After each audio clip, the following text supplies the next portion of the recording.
Okay, insane falling of the shield hero. LunarEquinox. Yo, I needed this video. I needed something like this. If you didn't release a video like this, I probably would have had to just make a whole rant video myself. But you know, I'm not really, I'm not really good at editing and stuff like that. It'll just be like a rant video. But you know what I'm saying, just to like give you guys some pretty colors in the background. I'm gonna use a little bit of your video, LunarEquinox. So yeah, the insane falling of the shield hero. Yeah, man, I've been watching season 3. Hella disappointing. Season 2, yeah, it was mid. Oh man, shield hero. I don't know what else to say. I'm gonna leave all my thoughts. I'm gonna just let the video start and like leave all my thoughts now before I start my rant and just go crazy off the intro. You know what I'm saying? But yeah, I'm gonna leave LunarEquinox video and channel in the description down below. And yeah, let's get this rant going, cause man, I have so much to say about this show. It was literally one of my favorite isekais. I think it was my favorite isekai back in season 1, but now I have so much to say after 3 seasons. Alright, let's start this shit. So what led to it going from an anime as popular as Overlord to an anime less popular than Konosuba, OVA? And how on God's square earth did we end up here? Damn, that really happened? I have to watch Overlord. I don't know. I only seen like the first episode. I didn't think it was gonna be that good, but it looks like people really like the show. So I gotta watch Overlord. But it really fell off that much? Jesus. Tell me the reasons why, man. Naofumi got Me Too'd by Multi. Tate no Yuusha様がお酒に酔った勢いで This was like one of the greatest moments I've ever seen it out of an episode 1. Like, I still believe Shield Hero episode 1 is probably the best episode 1, like the best opener of a show like I've ever seen. At least out of any isekai. I don't know about any show or any anime period, but out of all the isekais, out of all their episode 1 openers. Because I remember too, this was like a 40-minute episode too. So yeah, this was like dead ass like peak, at least top 3. But that's really the peak of the show, you know what I'm saying? Episode 1. It's good, best I've ever felt. These first 2 episodes set up 5 things that the viewer is interested in. 1, you wanted to watch him redo of the Shield Hero so that Naofumi can get revenge on Multi and the King. 2, you wanted to see him rise up and clear his name. 3, you wanted to see more of this unique team dynamic since he can only protect, and assault sexually, allegedly. 4, you wanted to see Naofumi fight off the waves. And 5, you wanted Raftalia to get Stockholm Syndrome. This is when the show was at its best. They fought off the first wave, saved some people. Raftalia even became the legal age of level 18. Facts. I ain't gonna lie to you, like, what made season 1 so good was the fact that this man Naofumi had to fight his allegations, fight for his rights, fight for his, I wouldn't say freedom, but like his legacy, his reputation, you know? Like the other seasons don't really got that like the plot is just not hitting like season 1. Like there's nothing that happened in season 2 or 3 that like directly affected the main cast or the main characters that could like drastically change their, I guess, their positions or whatever, or anything that would negatively affect them. Like nothing as drastic as season 1. Like that's what made season 1 so unpredictable and so exciting to watch. Like Naofumi was already down and out, barely had any allies, always had to find tricks and ways to like get through situations while clearing his name. But it's like in season 2 and onwards, he's basically accepted. You know, he could get help whenever he needs to. For the most part, all his supporting casts are pretty strong now. You know, he ain't really struggling to like do much stuff. Like, and what I mean by struggle is a long-term struggle. Yeah, they might struggle a bit in the battle, but like in terms of, for example, season 3, so far there hasn't really been an obstacle that's been in their way that they struggle for more than like 2 episodes, 3 max maybe. I'll say 2 episodes, but like, you know what I'm saying? Like, there's never been any doubt in my mind that, oh, Naofumi and the crew is gonna not solve this issue, or I don't see them solving this issue anytime soon type of deal. You know what I'm saying? Like I never had that feeling. I'm just gonna be like, I'm just thinking here like, oh yeah, okay, they have this issue, they're gonna, you know, solve this some way somehow, like in the next episode probably. That's usually how my thinking is now. The Crown Princess Melty meets with Naofumi in hopes that he'll become best friends with the king, but suddenly Like moments like this, there's nothing like this in season 3. I don't think in season 2 either. Like there's nothing where it's like, oh shit, I did not expect that. Like there's nothing like this. You know what I'm saying? Like did they switch the writers? Like what happened? Did like the top stockholders just like, it was like, hold on, like we did not mean to have this much budget for this show. Like we don't want you to have this much budget. You know what I'm saying? Like this is getting way too popular than it needs to be. Like we don't want to like invest that much to the show, so like calm down, like chill out real quick. Like we just don't want you to succeed like that. You know what I'm saying? Like it must be the case, because I just remember scenes like this in season 1. Like where's the unexpectedness, the unpredictable scenes like this in season 3? Like name me one. Or in season 2, name me one.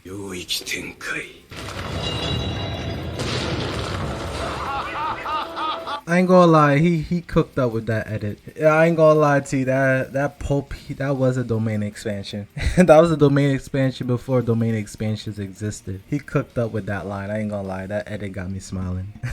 That shit was funny. Queen even holds a public execution for Malty and the king to clear now. Yo, you can't lie to me. This is like one of the most satisfying moments in anime history. You can't lie to me. Like we all know it. This moment right here, you were off your seat, toes curled, like what hype as hell, like yelling at the top of your lungs. I know your parents like looked at you weird or like told you to quiet down because you just like burst out a, I don't know, you know it's true, a fucking scream or a laugh or something out of excitement. The only interesting thing for him left to do is to fight off the waves, learn to work with the other heroes, and to stop the multiverse, which is not as interesting. I could just play Call of Duty with 3 other middle-aged white men and get the same effect. This means next season they need to do something that will hook the viewer back in.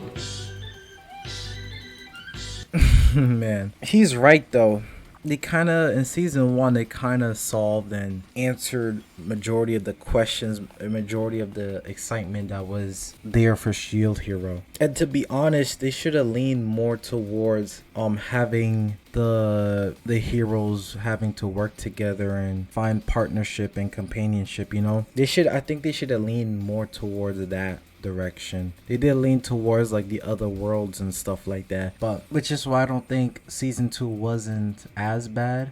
It's definitely better than season 3 so far, but I think they should have leaned more towards, because I remember in season 1 when the Philo Queen, like she was like, they're not gonna make it, like this world is gonna end up losing regardless if they don't end up working together some way somehow, and the fact that she was gonna kill all of them if they don't end up working together sooner than later. Like I just remember that too, like all the heroes have to work together eventually, or like why is the queen not pressing them no more about that? And didn't she give like a time period, like a timeline of when they need to start working together? Like if you don't make it into this deadline, this date right here. I could have sworn that was the case. But yeah, I think they should have leaned more towards Naofumi's struggle in getting the other heroes to work together with him. Because right now, they tried doing that in season 3. Then like his GG's for everybody, and it feels like it's too goddamn easy. Like he already got 2 of the heroes working with him within contact with them in like 2 episodes. Like after being in contact with them again, they basically like was able to be part of his team after like 2 episodes, which is like, come on man, like you could have a way longer journey, especially when we started out the season knowing that all of them were missing. Like, you know what I'm saying, you could have had a bigger plot line, a bigger story out of it. You know, we could have had a better understanding of, we have a better understanding of the other characters, but they could have had more depth to them, to their characters, if getting each hero took more obstacles, you know, took more consequences, more plot, you know what I'm saying? Like, especially if they had like a deadline too. Like they should have put a deadline to when you need all the heroes to work together for like a gigantic wave or something like that, you know? God damn, season 3 is like was hella disappointing. Vassal hero from the other world who is here to take some turtle juice to do some evil things because he's just a really bad guy. That's a fact. The villain in season 2 was basically trash, man. Like, really memorable at all. And you know what? Even still, even if he's just a bad guy, like, I wish more of his actions led to more like a longer term consequence. Or maybe, yeah, like, especially coming to a different world. Or even Naofumi going into the other, you know, isekai worlds or whatever. No, not really any true depth to his character. I wish that led to more consequences, like long term, like affecting season 3 and beyond words. Because you're telling me they could just, yeah, they reset it to level 1 when they went to a new world and stuff like that. But like, I wish that had like more of an effect on the waves in a long term sense. If they're gonna keep this character as just like I'm a bad evil guy, you know, I just wanna cause chaos. At least do something that cause long term chaos and not just like, well, my plan failed in season 2, so now we're back to normal, sorta, you know. He tells them that this is an inescapable labyrinth where she's been trapped for many years with no way to... They escape the same episode. Like Philo, Raftalia has been abducted in this strange new world. Despite replacing her with the newer model, the gravity of the situation begins to weigh down on Naofumi. Oh, look, it's Philo. Oh, look, it's Raftalia, who escaped with the other 3 vassal heroes. They're best friends now. It's been 2 episodes. Sorry, Oh my god, yo. He's basically preaching the main issue I'm having with Shield Hero. Every time they introduce a problem, it takes 2 episodes to solve it. Oh my god, yo. That's basically what I'm saying in this whole video. They're solving problems too fast, too quickly. It's too predictable. It's like, it's not leaving me with any doubt in my mind. Like any uncertainty like season 1 did. I'm glad he pointed that out. Let me explain why the power of friendship worked in season 1. Naofumi lost everything. He had no one he could trust. And when Raftalia was given the option to leave him, he thought she would betray him too, but she didn't. For once, he had someone that he could trust. Yep, season 1 power of friendship made so much sense. That was like the best use of power of friendship out of you know what I'm saying? I keep saying like, oh yeah, this is the best out of anything, out of any show, out of any anime in this video. But like, truthfully, this is like one of the best that actually makes so much sense and it was actually necessary and needed. In ways I've ever seen power of friendship being used for those type of moments. But man, I'm so convinced now that they must have like replaced the writers or something. There's no way these are the same writers, like the same goddamn author. There's no way. If it is, then they must have like burnt out or whatever after season 1. Like they just, or yeah, it could be the case where season 1, like the first few arcs was so successful that like, I don't know, the higher ups were like telling them like, no, we need more out of you. And like maybe the writers wasn't thinking or didn't plan to write so much more about Shield Hero. Like the story probably was supposed to be completed way faster than this, but like since they want to like expand the show more because of how popular season 1 was, maybe that's why they had to fill in a lot of trash and garbage to fill in the gaps and fill in the episodes. Maybe, I don't know. Jesus Christ. But like, it's better to have, I ain't gonna lie to you, it's better to have filler episodes than like having trash episodes that are part of the main storyline. You know what I'm saying? Or I don't know, maybe you let me know if you think if you think it's better or not to have filler or trash main episodes. Remember the Nitwit 3? Well, now they're really sad, leaving it up to Naofumi to save them. But instead of listening to their fellow hero, they listen to Malty. How do you let this obviously evil woman gaslight you after— That's a fact. Oh my god, that pissed me off so much in season 3. Like, they were there during the trials. They were there when the queen literally gave them evidence, literally showed proof that Naofumi is innocent. Like, what happened to season 1 when they like realized the truth? Like,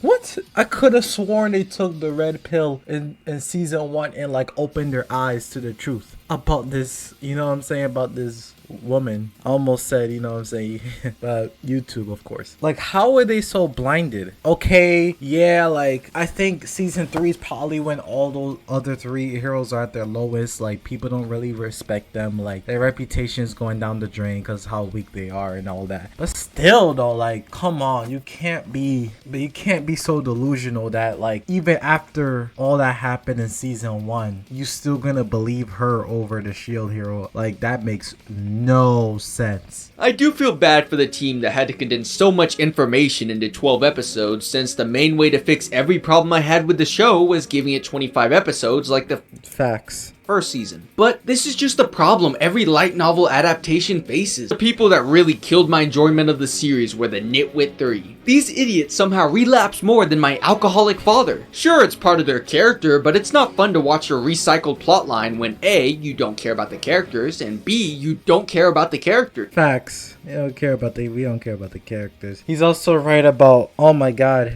he is right about Melty being, well, that woman, I should say, being actually one of the more interesting characters in this whole goddamn series. And I think I understand why, like, why season 1 is so much better than everything else they produced afterwards. It's like season 1 really focused in on getting you emotionally invested. They did everything they could to make sure you cared about the characters, or at least, you know, Shield Hero, everything that was going on with him, and made sure the scenes were emotionally triggering enough for you to care. Like, rather, there was so many scenes where you felt mad, you felt sad for Naofumi, you were angry as hell at that woman, you know what I'm saying? There was moments where there was a lot of uncertainty, you didn't know what was gonna happen next. A lot of curiosity was run through your head in season 1, I know that. There was satisfaction and joy during the end of the season, you know? Like, there's so much emotions that I could talk about that was triggered from like so many scenes in season 1, that like in season 2 and season 3, like I basically just had like a stoic face, you know what I'm saying? Like I just had a resting bitch face basically for season 2 and 3, you know what I'm saying? Just like maybe I chuckle here and there, maybe I show a little bit of reaction here and there, but for the most part it's just not enough, you know what I'm saying? It's just not enough to like really